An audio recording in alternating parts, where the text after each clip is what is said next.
Bon, la thématique choisie, je dirais que nos camarades du Sénégal ont organisé cela. Il y a eu beaucoup d'éditions, mais cette fois-ci, ils ont tenu à ce que je vienne les donner coup de main. C'est pour prouver que les frontières du blanc n'ont plus de raison d'être. Donc, en termes de bilan, je dirais que ça porte fruit. Parce qu'au moment où le Mali était sous sanction de l'embargo de la CEDEAO en 2022, la jeunesse sénégalaise, à travers leur organisation, ont marché de Dakar à Bamako pour soutenir le peuple malien.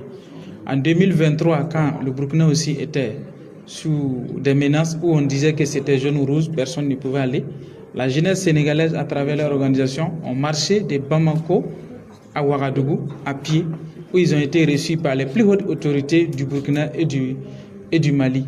Donc, en guise de reconnaissance, c'est un honneur pour moi d'être ici aujourd'hui. Et donc, je dirais que le mouvement, ça progresse et ça commence à porter des fruits. Et la même année 2023, à partir de fin juillet, le Niger a rejoint les deux autres pays, c'est-à-dire Burkina et puis Mali. Donc, aujourd'hui, ça fait 3 et d'où l'AES est né jusqu'à ce que la CPAES soit officialisée le 16 septembre 2024. Aujourd'hui, je suis au Sénégal pour célébrer cette 6e édition avec nos camarades du Sénégal. Ça veut dire que les choses ont évolué. Et peut-être 2 ans ou bien 1 an en arrière, à cette période, ce n'était pas évident de tenir une telle palette. Mais aujourd'hui, on est en train de tenir cela. Ça veut dire que les choses progressent. Donc, c'est d'encourager le peuple africain du côté du Sénégal à maintenir le cap. En termes de résultats concrets, je peux dire que beaucoup de choses ont été faites. Beaucoup de choses ont été faites parce que au moment où peut-être ça commençait, le Mali n'était pas libéré, le Burkina n'était pas libéré, le Niger n'était pas libéré. Mais aujourd'hui, les 3 pays sont libérés. Et comme mon grand-père m'a toujours dit, si vous avez 1000 pas à faire pour atteindre un point A à un point B, il faut toujours commencer par un pas.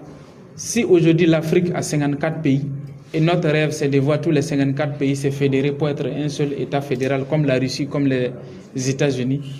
Mais si déjà 3 pays peuvent commencer, c'est déjà un bon début. Ce n'est fait qu'encourager. Et nous dirons que le chemin est long, mais ce n'est pas impossible. Bon, je pense que les Sénégalais sont mieux placés pour répondre à cette question. Mais moi, en analyse avec les yeux extérieurs, je vois qu'il y a une base militaire juste à côté ici, où nous sommes. Il y a aussi une autre base plus grande que ça, ici au Sénégal. Il y a encore 3e où on appelle l'ancien aéroport Léopold Sédar Senghor, où Macky Sall les a donné un coin où les avions continuent à atterrir là-bas. Donc on n'a pas toutes les informations pour savoir c'est quel type d'avion qui dépose là-bas, alors que c'est une base aérienne pour les Français. Pour moi, comme le pouvoir appartient au peuple, et que pendant les élections, son Excellence Ousmane Sonko, qui est actuellement Premier ministre, a dit que quand lui sera élu, il va rompre les accords militaires avec la France. Ça veut dire que les bases militaires seront fermées, ils vont rentrer. Deuxièmement, il a aussi promis de quitter le franc CFA. Et je pense que c'est une promesse de campagne. Et s'il est élu pour le peuple, je pense qu'il doit le faire. Pourquoi? Parce que Donald Trump, tout ce qu'il a promis pendant sa campagne aux États-Unis, dès qu'il est élu le jour de la prestation des serments, il a commencé à signer les accords pour appliquer ce que lui avait promis au peuple américain. Et donc, je pense que ça fait 1 an de cela. Si ce n'est pas encore fait, c'est l'occasion pour moi d'inviter son Excellence Ousmane Sonko et Diomaye Faye à passer à l'action. Parce que le peuple sénégalais et le peuple africain en général n'attend que ça. Et il a même promis aussi d'aider le Mali qui est en difficulté aujourd'hui, en proie avec les terroristes, d'envoyer un contingent aider le Mali à combattre les terroristes.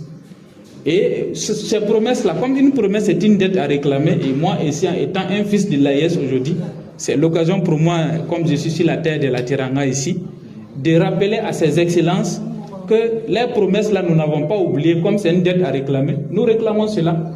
Donc pour moi, les bases militaires n'ont pas les raisons d'être au Sénégal ici, ils doivent partir, et c'est normal.